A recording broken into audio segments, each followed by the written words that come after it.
Quem nos acompanha hoje já deve ter reparado numa daquelas expressões que pipocam o tempo todo nos noticiários. Uhum. E nos debates jurídicos acalorados da televisão também. Exato. E até naquelas conversas de bar que de repente ficam mais sérias, sabe? É um termo que a gente escuta toda hora, mas raramente a gente para e tenta dissecar de verdade. Com certeza. Eu tô falando da famosa dignidade da pessoa humana. Sabe, é um daqueles conceitos que são grandiosos, que carregam um peso quase mágico. Sim, parece que em um debate basta alguém bater na mesa e pronunciar essas palavras para encerrar o assunto. Escudo invisível. Mas o que, no fundo, isso quer dizer na vida real? O nosso objetivo hoje é tentar tirar todo esse juridiquês do caminho. A missão dessa nossa imersão é entender de onde surgiu essa ideia que é tão revolucionária, como ela opera na prática e porque ela acabou se tornando a parede de concreto contra a qual nenhum poder pode avançar. Olha, esse é um ponto de partida excelente, porque a verdade é que a dignidade da pessoa humana transcende em muito o próprio direito. Antes de virar um artigo bonito no começo de uma Constituição, essa é uma ideia com raízes super profundas na filosofia, na ética e até na teologia. Uhum. Na prática, ela atua como grande fundamento axiológico de toda a nossa ordem jurídica. Fundamento axiológico. Isso é jargão pesado, hein? É um pouquinho, mas traduzindo, significa que ela é a base de valores suprema. Sem compreender essa essência, fica impossível entender por que temos certos direitos, porque o Estado tem limites claros sobre o que pode fazer com os cidadãos e quais são as nossas obrigações morais diárias uns com os outros. É a lente pela qual todo o resto precisa ser lido. Certo. Vamos desvendar isso. E eu acho que o jeito mais lógico de começar é puxando o fio da história, né?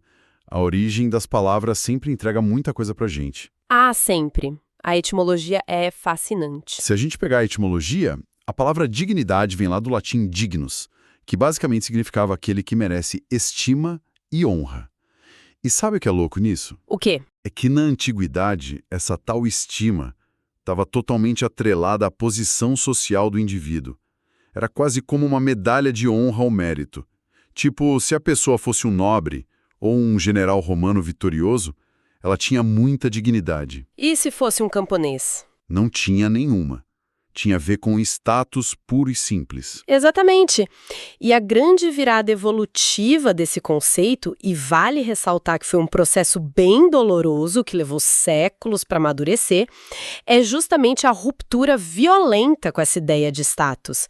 A dignidade deixa de ser uma medalha externa que a sociedade ou um rei decide pendurar no pescoço de alguém. Até porque se o rei te dá essa medalha, ele pode muito bem decidir tirar no dia seguinte, né? Perfeito. O salto intelectual é passar a entender a dignidade como um valor intrínseco.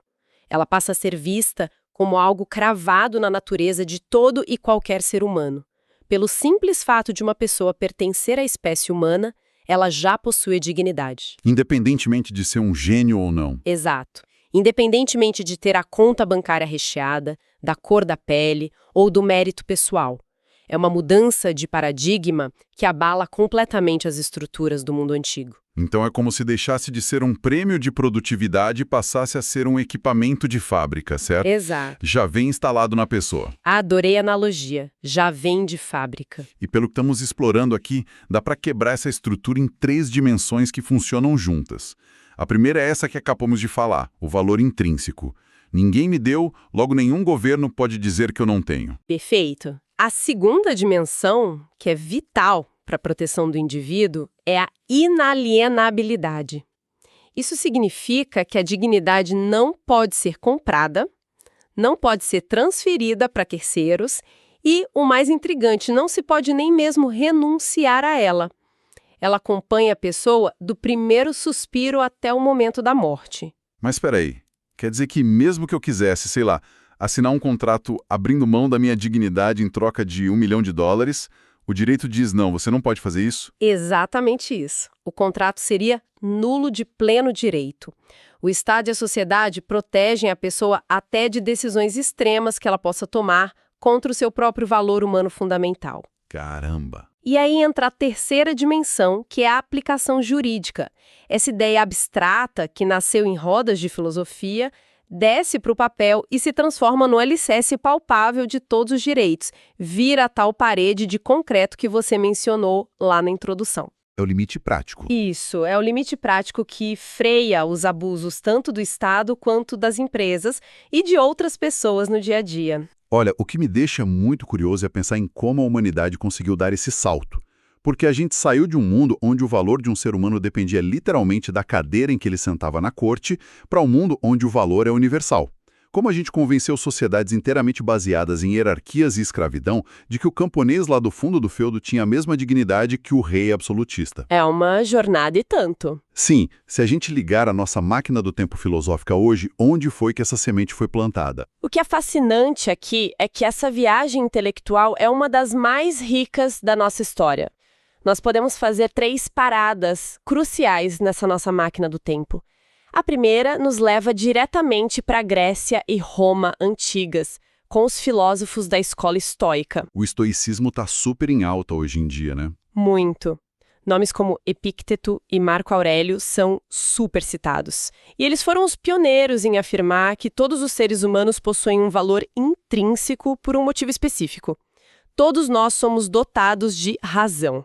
A capacidade de pensar, de entender o mundo é o que nos iguala fundamentalmente. E a ironia da história aí é maravilhosa, porque Epícteto viveu boa parte da vida como uma pessoa escravizada, enquanto Marco Aurélio era literalmente o imperador de Roma. O homem mais poderoso do mundo ocidental na época. Pois é.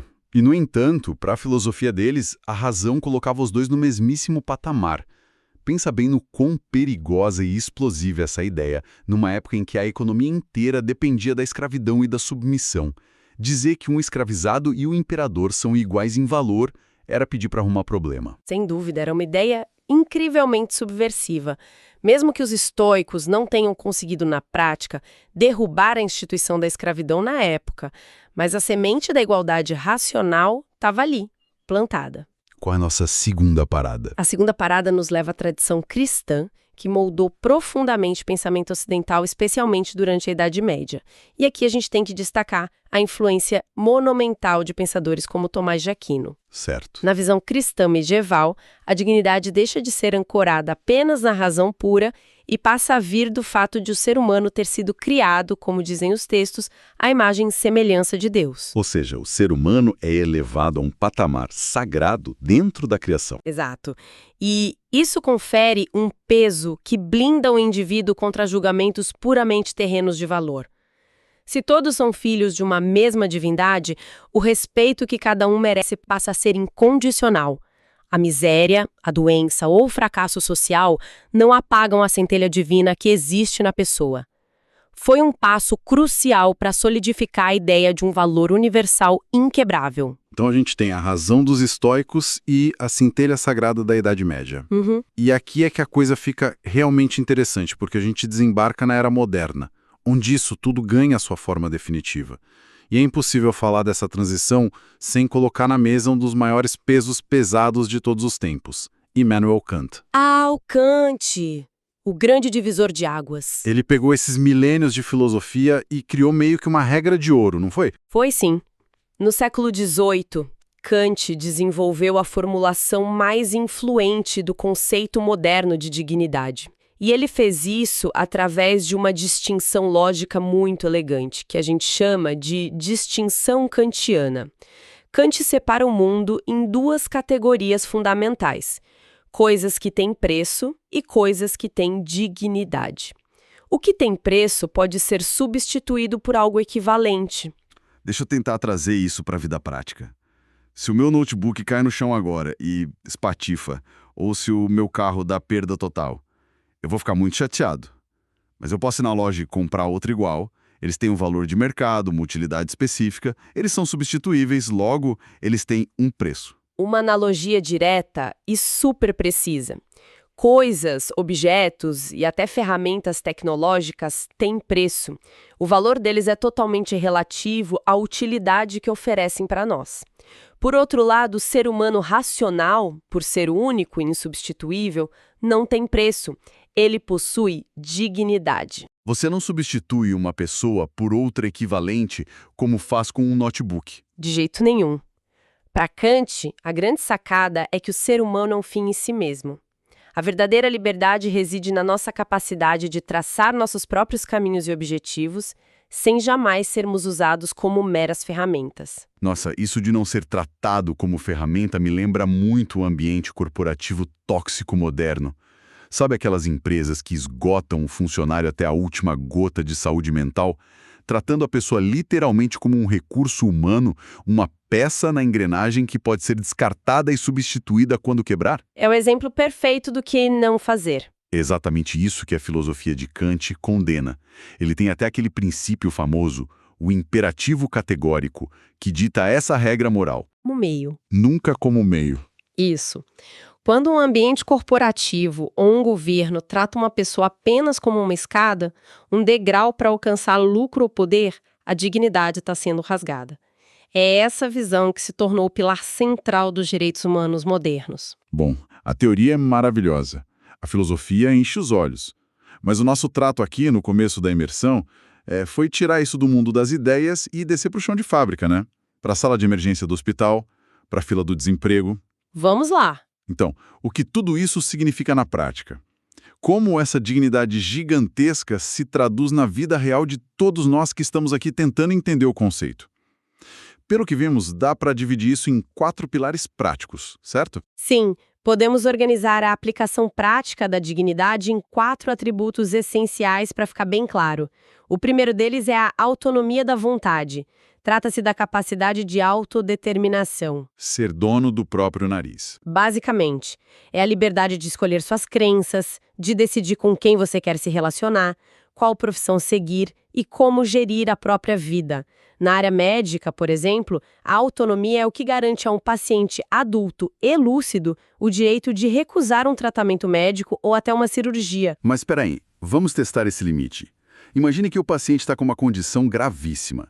Se ele não fizer a cirurgia, ele pode morrer. O médico sabe como salvar a vida dele. Mesmo assim, o médico é obrigado a cruzar os braços e aceitar a recusa. O instinto de salvar a vida não fala mais alto? Isso não é dramático, mas é exatamente aí que a autonomia se mostra poderosa. O direito reconhece que o paciente é o dono inquestionável de seu próprio corpo e destino. O médico ou o Estado não pode impor um tratamento à força, adotando uma postura paternalista de eu sei o que é melhor para você. Se a pessoa está lúcida, a escolha é dela. Exato. Se o paciente, em pleno uso de suas faculdades mentais, decidiu recusar por motivos religiosos, éticos ou pessoais, forçar a cirurgia seria transformar a pessoa em um objeto nas mãos do sistema médico. A autonomia prevalece. Esse exemplo ilustra muito bem quem tem o controle do leme. Mas imagino que essa autonomia esbarre diretamente no segundo pilar, que é a integridade física e moral, né? A proteção contra a violação. Exato. O segundo pilar atua como escudo contra a violência. Na esfera física, é a proibição categórica da tortura, das agressões, de experimentos científicos não consentidos. Essa proteção está expressa, inclusive, na Constituição Federal de 88. Mas a parte moral é tão importante quanto a física. A proteção da mente? Sim, ela protege a mente contra humilhações, bullying, tratamentos degradantes em prisões ou asilos e garante a preservação da honra, da imagem e da vida privada. Vazamentos de intimidade na internet, por exemplo, são violações frontais da integridade moral e, por consequência direta, da dignidade. Faz muito sentido. Não adianta o corpo estar intacto se a reputação ou a mente da pessoa foram destruídas. Exatamente. Agora, o terceiro pilar me fascina porque ele entra numa área de muito atrito. É a parte econômica e social. O mínimo existencial. E aqui a gente precisa separar o joio do trigo, porque as pessoas confundem muito isso com o mínimo vital. Qual é a diferença na prática? Essa é uma nuance crucial. A linha que divide os dois é a qualidade de vida. O mínimo vital é um conceito puramente biológico. Refere-se a ter um mínimo de calor e nutrientes para que os órgãos não falhem. É a sobrevivência pura. É só respirar. Só respirar. Já o mínimo existencial vai muito além. Ele exige as condições materiais, básicas e indispensáveis para que alguém tenha uma existência minimamente digna na sociedade. Isso inclui acesso a uma alimentação nutritiva, moradia que ofereça segurança e saneamento, educação básica de qualidade, saúde e vestuário. Sem essas condições materiais, falar em dignidade é apenas retórica vazia. Mas vamos colocar o dedo na ferida agora. Isso soa lindo na Constituição. Acontece que os países não têm dinheiro infinito. A gente esbarra na realidade dura dos orçamentos públicos. A conta tem que fechar. Exato. O que acontece quando o Estado diz, olha, eu adoraria garantir o mínimo existencial para todo mundo, mas o cobertor é curto. Imagina uma pessoa que precisa de um remédio revolucionário que custa milhões. A dignidade dessa pessoa exige o remédio, mas pagar por ele pode significar fechar 3 postos de saúde básicos na mesma cidade. Como a ideia de dignidade lida com essa matemática cruel? Você tocou num dos maiores dilemas do direito contemporâneo. Os juristas chamam isso de reserva do possível. O Estado só pode prover aquilo que é material e financeiramente viável. No entanto, os tribunais têm entendido que o mínimo existencial funciona como um núcleo duro que não pode ser cortado sob a desculpa de falta de verba. O Estado não pode simplesmente lavar as mãos. Não pode. No caso de medicamentos de altíssimo custo, o judiciário entra numa balança bem complexa. Avalia se a medicação é realmente a única alternativa de vida, se tem comprovação científica sólida e qual é o impacto no sistema. Não existe resposta fácil, é uma tensão constante, mas o fato de a sociedade ser obrigada a debater e tentar acomodar essa demanda já é um reflexo do peso gigantesco que a dignidade humana possui hoje. É andar na corda bamba todos os dias. E finalmente chegamos ao 4º pilar, que tem um nome forte e bem direto, a não coisificação. Só de falar a palavra a gente já sente o peso do que está sendo proibido aqui.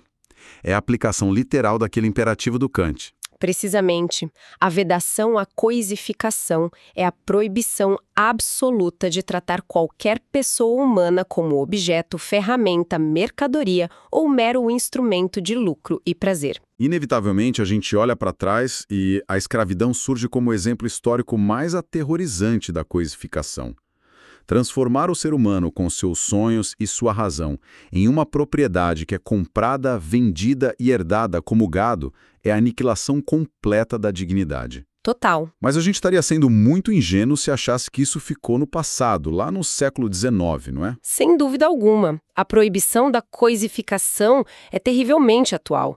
Ela é a base jurídica e moral para combater aberrações contemporâneas, como o tráfico internacional de pessoas, a exploração sexual e as condições análogas à escravidão que a gente ainda encontra escondidas em fazendas ou em confecções clandestinas nos grandes centros urbanos. Pessoas costurando em porões? Isso. Quando trabalhadores são trancados em fábricas para produzir roupas baratas, em jornadas exaustivas, o corpo e o tempo deles estão sendo diretamente coisificados. Isso mostra que a luta pela dignidade está longe de acabar. Mas tem um ponto nessa nossa exploração que eu achei genial. Nós falamos muito de direitos e garantias até agora. Só que a dignidade não é só um cardápio de direitos que a gente acessa quando convém, não é? De forma alguma. Se conectarmos isso a um panorama maior, a gente percebe que é uma via de mão dupla. É o que chamamos de princípio da reciprocidade. Princípio da reciprocidade. Como funciona? A dignidade impõe um catálogo exigente de deveres éticos. Ao mesmo tempo em que o ordenamento jurídico reconhece o seu valor intrínseco, ele exige que você reconheça e respeite esse exato mesmo valor em absolutamente todas as outras pessoas ao seu redor. É um contrato invisível. No segundo em que eu exijo que não me tratem como meio para um fim, eu assino embaixo que não vou fazer isso com os outros. Perfeito. Mas quem tem a responsabilidade monumental de fiscalizar e proteger essa teia toda? Essa divisão de responsabilidades? A responsabilidade é dividida e opera basicamente em 3 níveis. O primeiro nível é o micro. Somos nós, os indivíduos. No dia a dia. Sim, nas interações diárias mais simples. A proteção da dignidade começa no respeito básico ao dar um bom dia, na recusa em humilhar um subordinado no trabalho ou até na forma como nos tratamos no trânsito. O segundo nível é a sociedade civil. As organizações, a cultura. Exato. As comunidades e instituições têm o dever de fomentar ambientes de igualdade, lutando ativamente para extirpar estruturas de preconceito e discriminação que sistematicamente corroem a dignidade de grupos minoritários. E no topo dessa cadeia, a gente chega ao Estado, que é o grande garantidor. E o Estado não tem apenas uma função, certo? Pelo que vimos, ele atua em 3 frentes diferentes. Correto. A Constituição impõe ao Estado 3 deveres inegociáveis. Primeiro, o dever de abster-se. Essa é a dimensão negativa. O Estado é proibido de oprimir, torturar, censurar ou invadir a privacidade. Ele tem que recuar. Segundo, o dever de atuar positivamente, que é a dimensão prestacional. Ou seja, não basta o Estado cruzar os braços, sorrir e dizer, olha só, não estou te torturando. Ele tem que ativamente colocar a mão no bolso e investir recursos para garantir que a pessoa tenha como sobreviver. Exatamente. É a obrigação de dar escolas, construir hospitais, estruturar programas de moradia, garantindo aquele mínimo existencial que a gente discutiu antes. E o terceiro é o dever de proteger. O Estado precisa fornecer mecanismos fortes como a polícia e o poder judiciário para evitar que um cidadão violente a dignidade de outro cidadão ou que uma empresa explore os seus funcionários de forma abusiva. A dignidade é, afinal, um dos fundamentos da nossa república. É uma arquitetura jurídica e social muito bem pensada. Mas, para amarrar isso de forma definitiva, eu quero te propor uma analogia final. Vamos lá. A gente fala muito de dignidade e fala o tempo todo de direitos humanos. Tem muita gente que acha que são sinônimos perfeitos, que é só uma escolha de estilo de quem está falando. Mas, estruturalmente, qual é a verdadeira diferença entre os dois? A fundação e o edifício. Sintetizando, pense na construção de um grande edifício. A dignidade da pessoa humana é o alicerce invisível dessa construção. Ele é o valor central, a essência, a grande justificativa moral de por que a obra existe em primeiro lugar. Já os direitos humanos são os tijolos visíveis, as vigas de aço, as paredes. A parte que a gente vê e toca. Isso. São os instrumentos legais, os tratados internacionais e as leis constitucionais criados para garantir que esse alicerce não afunde.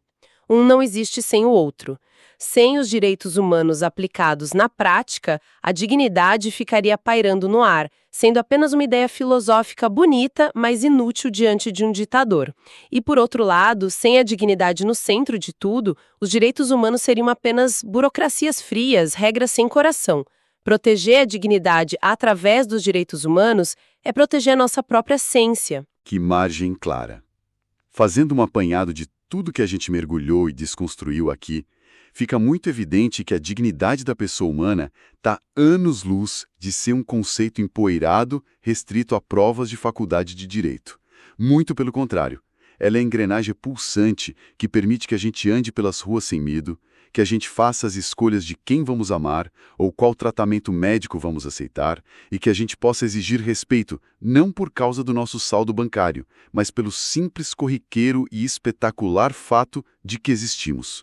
Isso levanta uma questão importante, uma reflexão que eu acho fundamental a gente fazer agora no finalzinho. Por favor. Nós entendemos profundamente como a dignidade nos protege da tirania de reis, ditadores e de abusos físicos ao longo da história. O foco sempre foi a opressão física e a falta de liberdade política. Mas, no momento em que entramos em uma era onde algoritmos decidem o que consumimos, o que lemos, influenciam em quem votamos e invisivelmente moldam o nosso comportamento com o objetivo de gerar lucro para as redes sociais, será que a inteligência artificial desenfreada é a nova forma de nos tratar como meios e não como fins? Caramba! Fica a pergunta: como manter a autonomia da vontade, aquele nosso primeiro pilar da dignidade, quando a tecnologia no nosso bolso nos conhece melhor do que nós mesmos? Nossa, isso vira o jogo completamente. É atualizar Kant para o Vale do Silício. Se somos apenas pontos de dados gerando clique e engajamento, a nossa autonomia está na UTI.